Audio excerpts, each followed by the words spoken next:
সারি সারি সবুজ পাহাড়, পাহাড়ের মাথায় চা বাগান, আশপাশে আছে প্রচুর ঘন জঙ্গল। সেখানে বিচরণ করে মেছোবাঘ, বনমোরগ, অজগর সাপসহ অনেক প্রজাতির প্রাণী।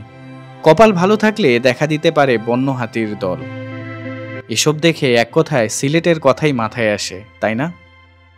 কিন্তু এটা সিলেট নয়, বাংলাদেশের এক অখ্যাত ভ্রমণ স্পট চট্টগ্রামের বাঁশখালী উপজেলা। নদী, পাহাড়, সাগর, সমতলের এক অভূতপূর্ব মিলনস্থল এই উপজেলা। এই ভিডিওর গল্প চট্টগ্রামের এই বাঁশখালী উপজেলাকে নিয়েই। এমন এক বৈচিত্র্যময় উপজেলায় কাটানো আমার একটা গোটা দিনের আদ্যপান্ত দেখবেন এই ভিডিওতে। তো ভিডিওর শেষ পর্যন্ত সঙ্গেই থাকুন।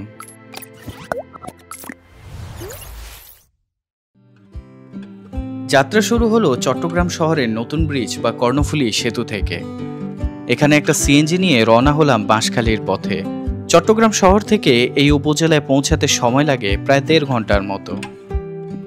শহর ছাড়িয়ে বাঁশখালীর পথে নামতেই চোখে পড়ল এমন গাছের ছায়া ঘেরা চমৎকার রাস্তার। আরও কিছু দূর এগোতেই দেখা দিল পাহাড়ি নদী শঙ্খ বা সাঙ্গু। বান্দরবনের পাহাড় থেকে বাঁশখালী উপজেলায় নেমে আসে এই পাহাড়ি নদী। সবুজ সমতলের বুক চিরে এঁকে বেঁকে চলে সুন্দরী নদী শঙ্খ, তারপর গিয়ে মিলিত হয় বঙ্গোপসাগরে। এই সাঙ্গু নদীর এপারে চট্টগ্রামের আনোয়ারা উপজেলা আর ওপারে বাঁশখালী। সাঙ্গু নদী পার হয়ে বাঁশখালীর সীমানায় প্রবেশ করতেই দেখা দিল ছোট ছোট পাহাড়। এই রাস্তার পূর্ব দিকে পাহাড়ি অঞ্চল, মধ্যখানে সমতল আর পশ্চিম দিকে সমুদ্র।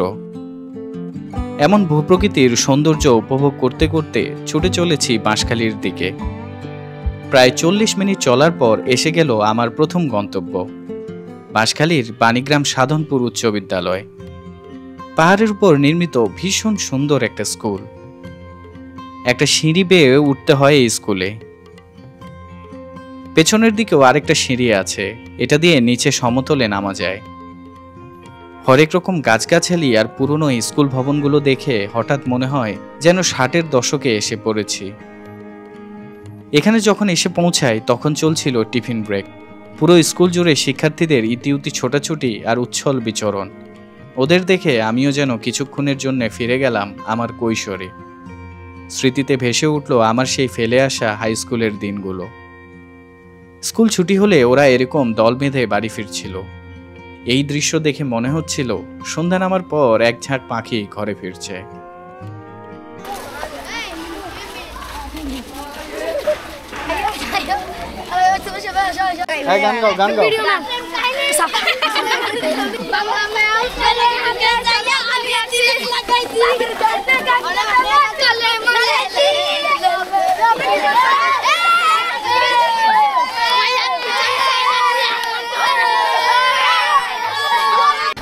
এই বাচ্চাগুলো আজকে আমাদের লোকাল গাইড।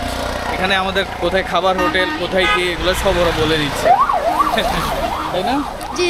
তোমার নাম কি বলো তো? আশরাফুল ইসলাম। আশরাফুল। আর তোমার ভাইয়ের নাম কই? ভাই কামরুল ইসলাম। আর ওর নাম আব্দুল্লাহ আবিদ। আব্দুল্লাহ আবিদ। তোমরা কোন ক্লাসে পড়ো? আমরা সবাই ক্লাস 5-এ। 5-এ? বড় হয়ে কি হবা? বড় হয়ে আমি হব যে ইঞ্জিনিয়ার। ইঞ্জিনিয়ার হবা। তুমি? আমি বড় হয়ে হব জজ। জজ। তুমি? ব্যারিস্টার। ব্যারিস্টার। স্কুলের এই দুরন্ত শিশুদের সাথে কিছু সময় কাটিয়ে রওনা হলাম বেলেগাঁও চা বাগানের দিকে। চট্টগ্রামের দিক থেকে বাঁশখালী যাবার পথে চাঁদপুর নামের এক ছোট বাজার পড়ে। এখান থেকে একটা অটোরিকশা নিয়ে রওনা হলাম। যেতে হলো একটা পাহাড়ি গ্রামের ভেতর দিয়ে এই ইটের রাস্তা ধরে। এবড়ো থেবড়ো ইটের রাস্তার ধাক্কা খেতে খেতে প্রায় মিনিট 20 পর পৌঁছে গেলাম বেলেগাঁও চা বাগানে। কিন্তু রিক্সা থেকে নামতেই বুঝলাম একটা ভুল হয়ে গেছে। চা বাগান কোন দিকে? এই পাশে? দূর আছে প্রচুর, আর অনেক দূরে যেতে হবে চা বাগান যেতে হলে। মনে হয় না এদিক তো মনে করেন স্বাভাবিক, এদিক তো এখনো বাংলাতে কিছু কথাই নাই। আমি চা বাগান আইতে আইতে 2টা বাজার রওনা দিছি আর এই পর্যন্ত আইছি। ওখানে লোকাল মানুষজন যে একটা বললো আর কি যে এই পাশ দিয়ে চা বাগান কাছে হবে, কিন্তু এই জায়গায় হলো এক্সটেনশন, অর্থাৎ এই যে টি এস্টেটটা আছে এটার এক্সটেনশন এখানে করা হচ্ছে। ভরা চায়ের বাগান, যেটা পুরনো চায়ের বাগান, 100 বছর পুরাতন, ওই চায়ের বাগানটাতে যেতে হলে এখান থেকে নাকি প্রায় ঘন্টা 2 হাঁটতে হবে। এগুলো আগে কি ছিল? জঙ্গল ছিল এখানে? পিছনের এরকম জঙ্গল ছিল এরকম ধরনের? হাতি এখানে থাকতো? হাতি এখন আর দেখা যায় না। বনে গেছে দেরি আসে রাত্রে প্রায় চলে যায় মেসে ঘর বাড়ি যাইয়া কলা গাছ খাই ধান টান খাই আবার সন্ধ্যার দিকে ফজর দিকে চলে আসে ওই যে জঙ্গল থেকে এই সামনের এই জঙ্গলটাই ওই যে জঙ্গল আছে ওইখান থেকে হাতি আসে না এখন হাতি নেই সকাল আসছিল মানুষ নোয়াইবে আগে চলে যায়। ও মানুষ বের হওয়ার আগেই চলে যায়। বিকেল আসে নাকি? বিকেলে মনে সন্ধ্যার পরে পুরো এলাকাটা একেবারে জঙ্গল ছিল। এই জঙ্গলে মানুষজন তেমন একটা আসতেন না। এই এলাকাটা পুরোটাই আসলে হাতির দখলে ছিল। ভাবতেই অবাক লাগতেছে, তাদের আবাসস্থল তাদের বাড়িঘর নষ্ট করে দিয়ে এখন আমরা চা বাগান লাগাইছি। প্রকৃতির কি দরকার? দরকার নেই। চিটাগংয়ের চা বাগান প্রথমবার দেখছি। বাংলাদেশের সিলেটের পরে এই চিটাগংয়েই ব্রিটিশরা পরীক্ষামূলকভাবে চা বাগান করার উদ্যোগ নেয়। সেটা 1860-70 সালের দিকে। তার 20-30 বছর পরেই এই চা বাগানটা করা হয়। এই টি এস্টেটটি প্রতিষ্ঠিত হয় 1912 সালে ইংরেজদের হাতে। এর আয়তন প্রায় 3400 একর। এর মধ্যে মাত্র 700 একর জায়গায় চায়ের চাষ হয়, বাকি জায়গায় পাহাড় আর জঙ্গল। আশপাশের গ্রামের মানুষের জীবনের সঙ্গেও জড়িয়ে রয়েছে এই টি এস্টেটটি। এই চা বাগানটি বহু মানুষের জীবিকার উৎসও বটে। ভাই এগুলো কই থেকে আনলেন? এ কি করবেন? এই লগড়ি বানাবো। কি আপনি কি বাগান থেকে আসলেন? জি। এই যে কি ব্যাগের মধ্যে কি গাছ? ও তা দিয়ে চা কাটেন? না না না, তাহলে হাত দিয়ে ওই একটি করি দুটি পাতা। প্রতিদিন কতটুকু চা তোলেন? 100 কেজি তোলা যায়। একজন মানুষের 150 কেজি তুলতে পারে একদিনে? একদিন। আমার মেয়ে আজকে দিছে 145 কেজি। সারাদিন কয়টার সময় কাজ করতে আসে? সকাল 7টার সময় আসছি, বিকাল 5টার সময় যাওয়া লাগে। তো মাঝখানে খাওয়া দাওয়া কে দেয়? খাওয়া দাওয়া আমাদেরই। তো এই সারাদিন কাজ করে আপনি মজুরি কত পান? মজুরি পাই 270 টাকা। ঠিক আছে, ধন্যবাদ। এই চা বাগানের ভেতর ও আশপাশের জঙ্গলে প্রচুর বন্য প্রাণী আছে। স্থানীয়রা বলেন এই জঙ্গলে মেছোবাঘ, বনমোরগ, নানা জাতের সাপ ও অজস্র পাখি সহ বন্য হাতিও রয়েছে। কপাল ভালো থাকলে এখানে বেড়াতে এসে হাতিদের সাথে দেখা হয়েও যেতে পারে। মাঝে মধ্যে হাতিরা নাকি খাবারের খোঁজে আশপাশের গ্রামে এসেও হামলা চালায়। জঙ্গলটা কোন দিকে? হাতি কোন দিকে থাকে? এখানেই থাকে। এখন তো হাতি আসে না, যে কারণে এগুলো পরিষ্কার করে ফেলছে। হ্যাঁ, ওই এক চাচা বললেন যে এই অঞ্চলটাতে হাতি থাকে এখনো। হ্যাঁ থাকে, এখনো থাকে। কোথায় থাকে ওরা এই সময়? এরা এই টাইমে আসে, এখনো বর্তমানে এই জায়গায় আছে আশপাশে। এই আশেপাশে এখানে আছে, কিন্তু এরা এদের টাইম মতো আসে আর কি। এগুলো বনের হাতি তো, এগুলো মানুষ দেখতে পারে না। হাতি বা জঙ্গলি জানোয়ার থাকার জন্য একটা উপযুক্ত পরিবেশ। এটাই মূলত সেই জঙ্গল যেখানে হাতিরা যাতায়াত করে।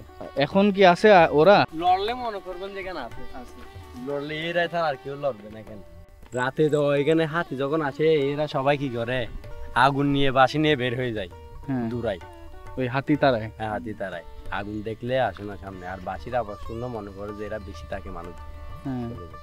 কোন সময় হাতি পাওয়া যায়? এই বেশিরভাগ কাঁঠালের দিন, কাঁঠাল ধরে না পাহাড়ে, এই কাঁঠালের দিনে হাতি বেশি থাকে। কাঁঠাল খাইতে চলে আসে। আর কলা গাছ খায়। তো বাঘ আছে। বাঘ আছে? পরিমাণে ডাকা যায় মাঝে মধ্যে, গরম যখন পড়ে না ডাকে হো হো বলে ডাকে হরিণ। তুমি হরিণ দেখছো? হ্যাঁ, এই বল না এই তো। আর বাঘ কি কোন বাঘ থাকে? চিতাবাঘ থাকে। চিতাবাঘ? ওই বড় বাঘ না, ওই ছোট চিতাবাঘ নাই ছাগলের মতো, এই বাঘ থাকে। আর বাঘের ছায়া দেখছি একটা। বাঘের বাচ্চা দেখছো? হ্যাঁ, বাচ্চা।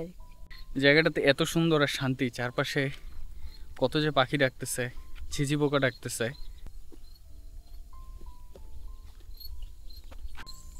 এখন এই বেলেগাঁও চা বাগানে ধীরে ধীরে সন্ধ্যা নামছে। একটু পরে হাতিরা বের হবে, নিশাচর সমস্ত প্রাণী বের হবে নিজেদের খাদ্যের সন্ধানে, আর আমরা চলে যাচ্ছি নিজেদের আশ্রয়ের সন্ধানে। চা বাগানের একটা ছোট্ট অংশ দেখতেই সন্ধ্যা ঘনিয়ে এলো। ইতোমধ্যে পুরো এলাকা শুনশান হয়ে এসেছে। কাজেই এখন ফেরার পালা। তো দেখা হবে নতুন কোনো জায়গায়, নতুন কোনো ভিডিওতে। ততদিন পর্যন্ত ভালো থাকুন, সুস্থ থাকুন। বিদায়।